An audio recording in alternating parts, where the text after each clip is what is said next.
ese Masanta ko buri kwezi tariki 10 ikigo cy'ibarurishamibare kigaragaza imibare y'uko ibiciro bihagaze ku isoko, iyo mibare bayikura he? Bashingira kuki batubwira iyo mibare? Urakoze.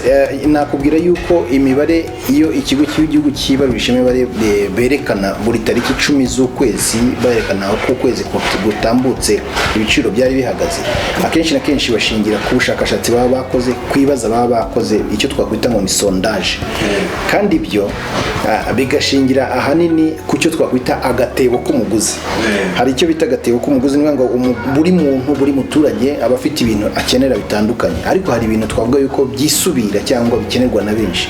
Niba tuvuga isukari, abaturage ugasanga benshi bagura isukari, baraza gukenera umuceri, baraza gukenera ibyo kunywa bisembuye n'ibidasembuye, baraza gukenera amazi, baraza gukenera ibicanwa niba ari gaze cyangwa amakara.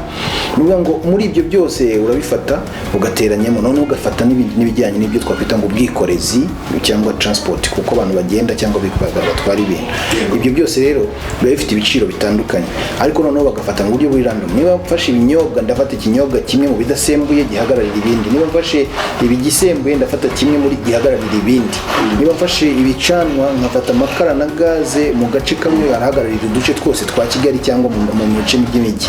Mu cyaro naho mbaze igiciro kimeze gutyo. Noneho buri kwezi nibarangiza bakore impuzandengo y'ibyo babonye bishingiye ku makuru baba babonye, bagakusanya ngo noneho mu kwezi gushize ibiciro muri rusange byari bihagaze gutya, ariko bashingiye kuri bya biciro by'ibicuruzwa bashyize mu gatebo k'umuguzi biba bikenewe umunsi ku wundi n'abaguzi.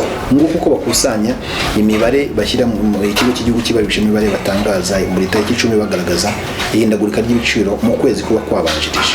Urakoze cyane. Ndagushimiye.